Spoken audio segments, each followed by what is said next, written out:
Hi, welcome to another edition of Weekend Discovery. On today's show, we join Becky Doubleday for part 2 of our sneak preview of Hidden Peoria, unlocking the doors to some of Peoria's most notable buildings. Hidden Peoria coming up on Saturday, May 2nd and Sunday, May 3rd.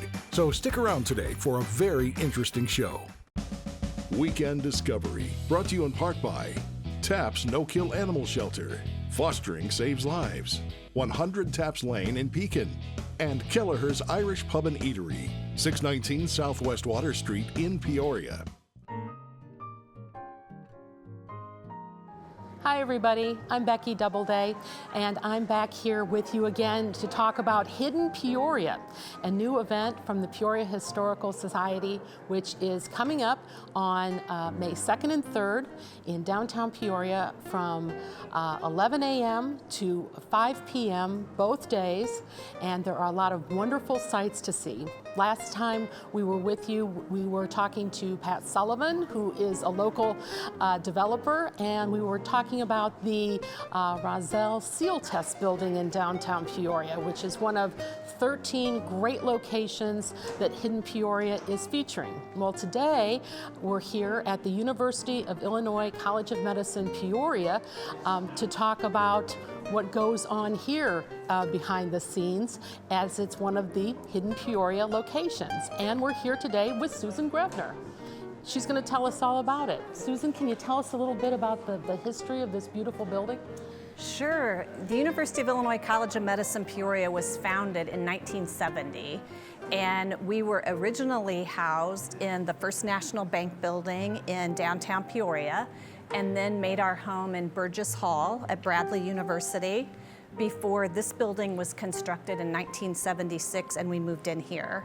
And then more recently, the addition of our cancer research wing was added in 2012. So that's the current building right here in downtown Peoria, and we're happy to be a part of Hidden Peoria this year. Yeah, happy to have you a part of it. What else goes on in the building, and is it classrooms and things of that nature? Yeah, this building is really home to future physicians. This is where they learn, take part in their education and their training during their 4 years of medical school as they pursue receiving their MD degree and then continue into the field of medicine. The first 2 years of the curriculum for medical students, a lot of that takes place right here in this building. So there are classrooms, there's libraries, there's study spaces, student lounges, research labs.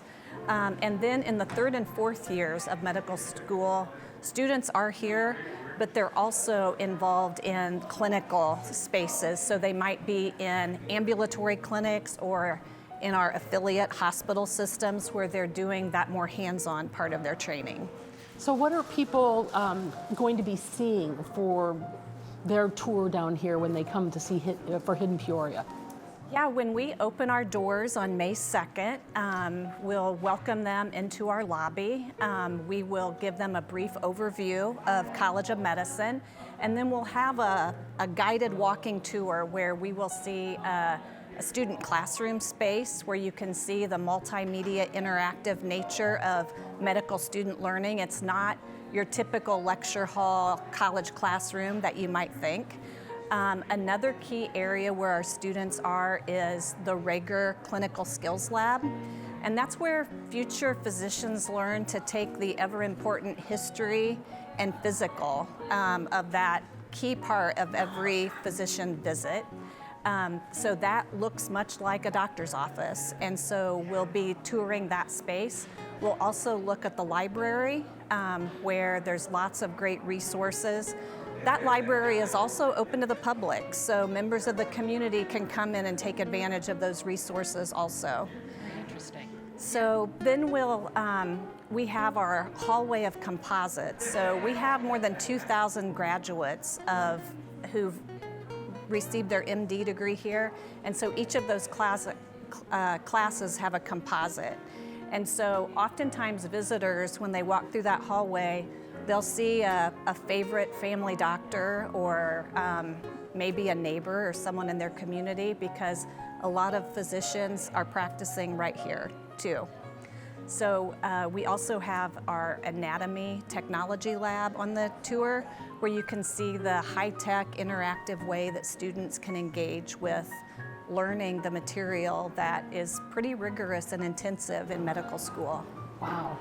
So it sounds like you're building on and bringing new things into this building all the time. Is it a place of continuous growth kind of thing? It is. Our dean, Meenakshi Iyer, often speaks of the challenge of educating future physicians because today's students will be practicing medicine 10 years from now. By the time they complete their training, they go through residency, and so what current doctors are doing today may look different when today's students are practicing 5 or 10 years from now. And so preparing them with problem-solving skills, the basics of medicine is very essential, but also equipping them with the skills to innovate, embrace new technology, and to be a lifelong learner. It really requires physicians have to stay up to date with current practices, evidence-based medicine, and so those are skills and values that are really practiced and shared with students in a daily basis. Hidden Peoria, again, it's May 2nd and 3rd, and the University of Illinois College of Medicine Peoria, where we're sitting right now, is one of the fantastic stops on the tour. So now we're down here on the corner of Washington and Persimmon at the Mill. And it may be a building you've gone by a million times on Washington Street, but we're here at the Persimmon Street entrance, and we're going to be talking to Ted Walfeld, who is the owner of the Mill. So come on, let's go check it out.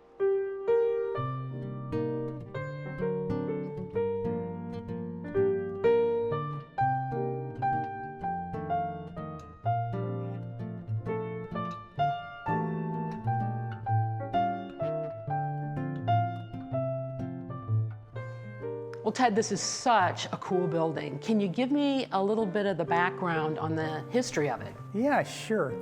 Somewhere in the 1880s, my great-grandfather came over from Germany, and he was a woodworker.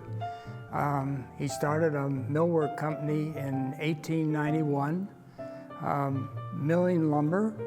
They brought in carloads of lumber. We had a dry kiln in this building where they dried the lumber. And then got into making windows and doors and kitchen cabinets for the Peoria area. So I think a lot of the millwork that came out of Walfeld Manufacturing Company went into commercial buildings in the Peoria area and into the homes in Peoria. And then as time went on, we began distributing products from other manufacturing, and the manufacturing part of the business started to decline, and it became more and more of a distribution business. Anderson Windows was probably the best known product that we became a distributor for. And then in 1997, we sold the business to a larger distributor that had about 10 locations around the country, and Walfeld's ceased to exist, and this building then remained in the company, or in the company that my cousin and I had. It then became a kind of a warehouse, and eventually I purchased my cousin's 50% of the business, so I have it now. And in 2005, James Pierce was really the first artist that came into the building, and I really don't know how that relationship started. But he went up on Adams Street and bought a building that is now Black Band. And he was going to move and he did move his millwork shop up there. And I think the plan was that his wife, Carrie, who's also a terrific artist, was going to be having a studio up there in that building. And then for whatever reason, he sold that and came back to the mill, delighted to have him back here. So he operates in one of the stalls of the garage that in the building now. So Wheel Art is a pottery studio that came in, and then when the Murray building was being renovated, two artists from the Murray building, Tracy Fergali and Ken Thiessen, came down because they knew Jacob was here. And I took them up on third floor, and at that time, third floor was empty. There was a spot up there. They looked at it and they said, oh, this is terrific. This would be great for artist studios. And I take no credit for that because that was the farthest thing from my mind to start building more artist studios in this building. So we built 5 up on third floor and filled them up right away, went down to second floor, built 5 more, and now we're up to about 40 studios in the building, yeah. Oh, that's amazing. That's amazing. Why is this space so attractive to artists? Well, first of all, they like the building. And so when it started, I think the word has spread, and they like being around other artists. However, most of the artists that come into the mill with a studio work in their studio, and because the building doesn't really lend itself very well, like for First Friday, except in the back of the building. In the back of the building, it works really well but the studios are spread throughout the building. So there's a few here and a few there. But second floor is where we have most of the studios. There's 18 studios now on second floor. And when Hidden Peoria comes about, that's where we're going to focus, is on second floor. Yeah. So that's what everybody's going to see that's hidden in this. They think it's a warehouse, and it's really an artist's enclave. Well, it's a mixed use, and this building will always be, I think, it's really the best it's going to be, which will be a combination of warehouse and artist studios. And the reason for that is it'll never, I don't believe, ever be an apartment building or a condo building because we don't have the parking. And in order to do that, you've got to have a lot of parking. But the mill is completely surrounded by other businesses.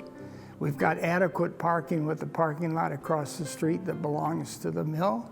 And we have good parking in the back, but we wouldn't have anywhere near the amount of parking that would be required if this became an apartment building or a condo building. So is this building like officially part of the warehouse district? Well, it is part. It is part, yes. It is part, but you know, the improvements that the city did really stopped at the 900 block.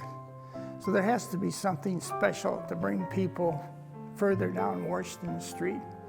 And so you have the climbing gym, you've got Venue Siska, and now you've got the mill with artist studios in it. And I want it to remain that way. I want to continue to grow the number of artists that are in this building. I'm trying now to get one of my daughters, Kathy, more involved in this. She's helping me with the bookkeeping because we've added more artists and we've added people that are storing things here. It's a fair amount of work to keep track of all of that. So she's getting involved. And that's kind of where we are today. So keeping it in the family. Well, I hope so, but that's not necessarily true. I'd like to, you know, we had 4 just terrific children. 3 of them, though, don't live in Peoria. So whether this passes on to somebody else someday, that remains to be seen. Your great-grandfather, right? He was the one that built the building? He was, yeah. Do you ever think about what he would think about all of this now, or could he have ever envisioned this? I doubt that. Yeah, I don't think so. Yeah, I don't think so. This building, he didn't build it all at one time, because as you go through the building, you see where windows have been bricked in or doors have been bricked in. So it was built over a period of time. Well, again, just looking back at our Peoria history and all of the things that were done for us so many years ago, and still providing so much value to the community today. Yeah. So we're here now with Jess and Allison from Luma Media, and they are one of the artist groups that has a wonderful space here at the mill. Welcome. Thank you. So can you tell us a little bit about like your experience here at the mill, how long you've been here and how it works for you? Yeah, totally. Well, you know, I started at the mill in 2019, so 7 years ago.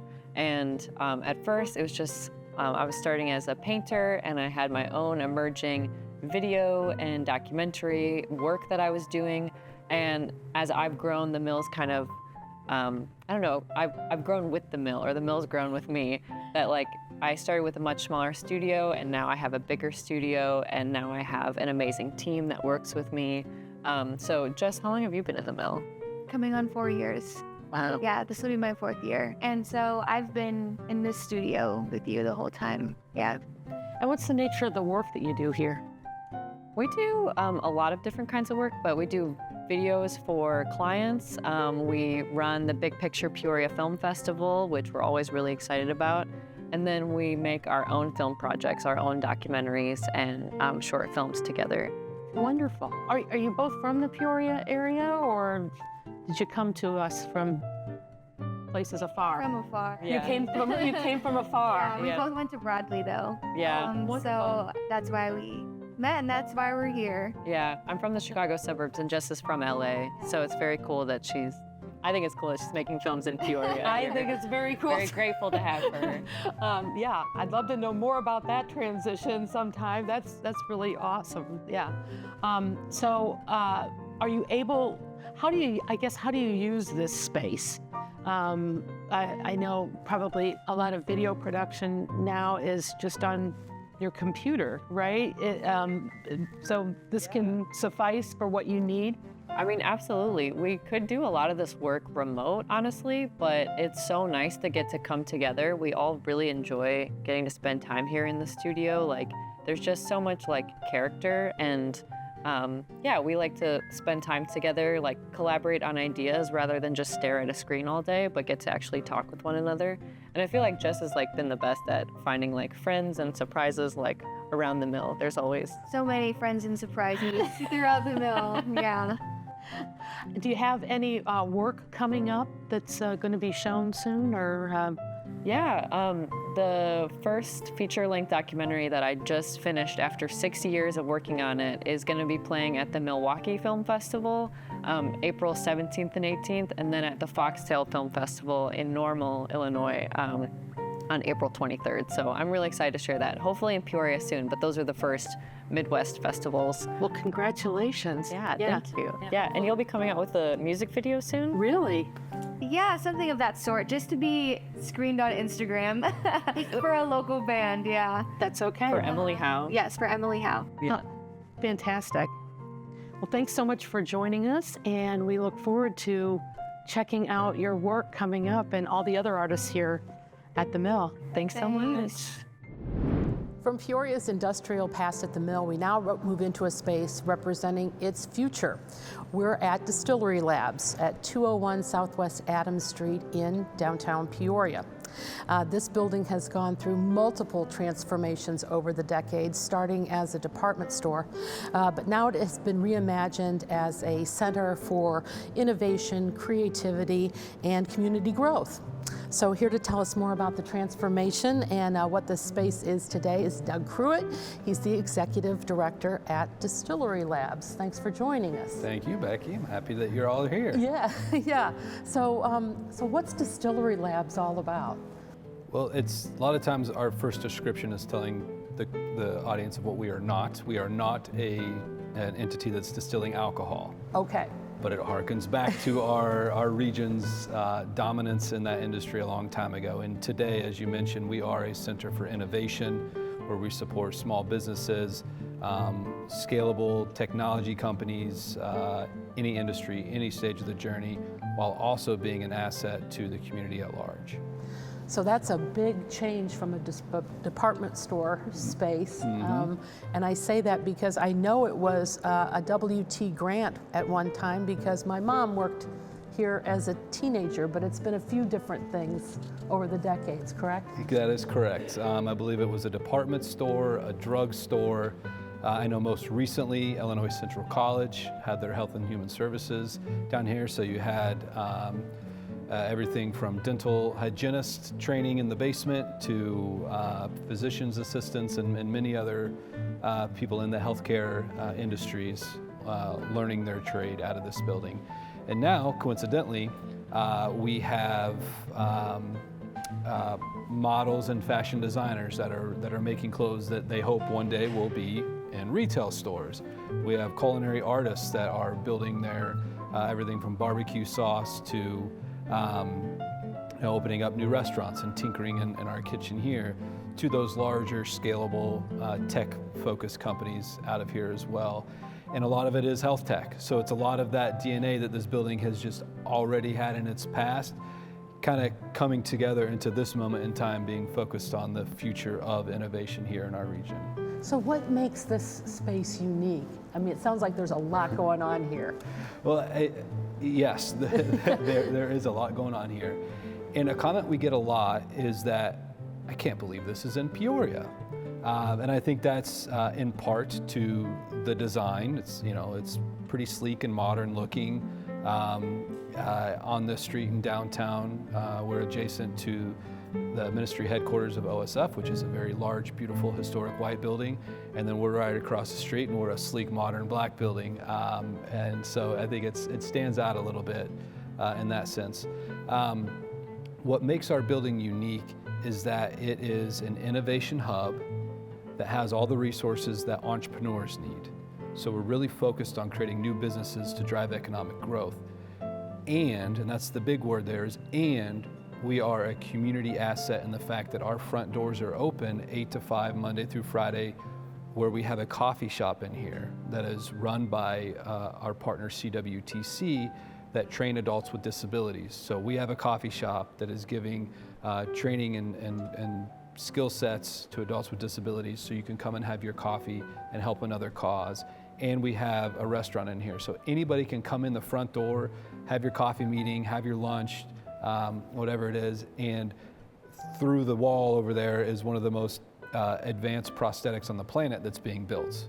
Or there's a solution for school shootings leveraging AI and cameras that deploy a non-lethal deterrent. So we're not your typical coffee shop, we're not your typical restaurant, and we're not your typical innovation hub, because we really focus on it being a community-connected hub. And you have a podcasting studio too, is that correct? We do. We have a podcasting studio. We have a photography studio. We have a maker space where we have 3D printers, sewing machines, IoT bench testing, a lot of different tools that a lot of us don't have at home. So you don't need to go out and buy something new to tinker. You can come here to build your prototype, in addition to a very modern, nice-looking commercial kitchen. So are these different spaces within this building the things that people on the Hidden Peoria tour are going to be able to get a little taste of and see?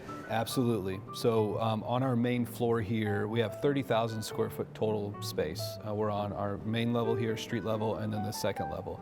And all the cool stuff is here. Upstairs, it's the offices, co-working space, which is still nice.